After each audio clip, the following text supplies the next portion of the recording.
Now that we have a handle on the better fingers and how we can go about combining the shapes, what I wanted to do before we ended the chapter is talk about one of the drawing tools inside of Illustrator, and that drawing tool is called the Blob brush tool. Now I waited to talk about the Blob brush tool until the end of this chapter, because the Blob brush tool is different than the paintbrush tool and the pencil tool in the sense that it performs fat finger operation on the fly. If you come over and select the tool, it does use stroke attributes. So in this case, I'll be working with the black stroke. If I click and drag, I'm creating a path. At least that's what you would believe based upon what you know about the other drawing tool. So as I click and drag, you'll notice I'm creating this sloppy path. When I let go of the mouse, if you come over to the view menu, under the view menu you can choose outline. And you'll notice I don't have a path here. Instead, what I have is a shape and it gets more interesting. If we come back to the view menu and choose preview, Command plus Y or Ctrl plus Y is the keyboard shortcut. If I decided to come over here and continue to paint, you would think that I'm creating more paths. But again, the reality is I'm just modifying the shape that I created. Command plus Y or Ctrl plus Y will go back into the outline view, and you can't see it nothing more than a shape. So this is how it really differs from the other drawing tools. Command plus Y or Ctrl plus Y will get you back into the preview view. I want to press the V key in the keyboard to activate the selection tool. I'm going to select this and delete it. What I want to show you is how you can use this conjunction with the eraser tool. So, in order for us to illustrate that, I'm going to kind of create a little light bulb logo. Something that looks similar to the old Apple Newton logo. I'm going to come over and choose the Blob brush tool. In effect, if you double click it, you'll get a series of options here. Now we talked about some of these tolerances when we talked about the paintbrush tool in the previous chapter. But you have those same fidelity and smoothness options here. But you also have a brush size, angle, and roundness. Now what is nice about this if you have a preview sensitive tablet, like I do right now, you have several different options within this menu. Right now it's set to pixel, but if you do have that pressure sensitive tablet, all of these options will be available to you.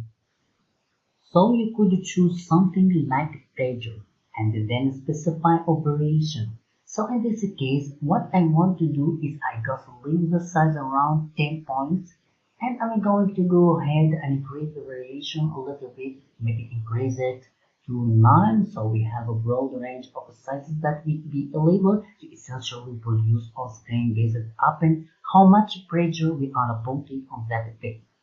So I will go ahead and click OK.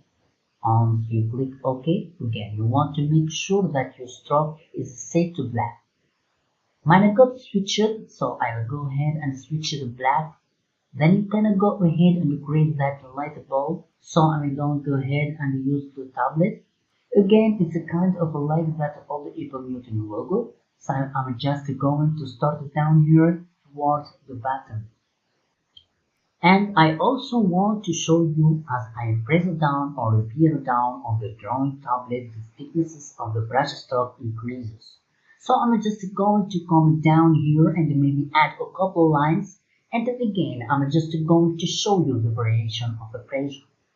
I'm going to go ahead and end it for a second. I just appear down on it a little bit more. I'm going to handle that. I veer down on it a little bit more, so you can really see the difference between the two. And then I just add some lines up here towards the top that kind of gives the illusion that the light bulb is turning on. Now what we want to do is a kind of fill this with a yellow color. So we can come over and double click the Blob brush tool, and I'm going to increase the size of the brush, something like 35 points, and then you can come over and click OK. The last thing that I want you to do is come over and change the color of the stroke to something like yellow. And then once you are happy with that, you can just kind of click and drag inside this light bulb. Before you click and drag with the light bulb through, what you can do is you come over and choose this option right here, which is draw behind. This drawing mode is available for the paintbrush tool and the pencil tool as well. And what it will give you the ability to do is to draw behind the content currently within the document. So here, if I click and drag, it looks like I'm essentially drawing on top of those lines. When you let it go or stop drawing, you'll notice that that's not the case. So if you wanted to clean this up a little bit, you can use the eraser tool. I'm just going to go ahead and fill this in just a little bit more down here, towards the bottom.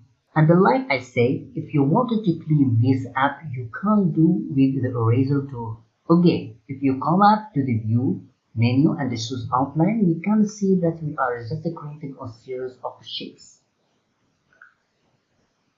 We are not really creating paths. So again, let's come back to preview.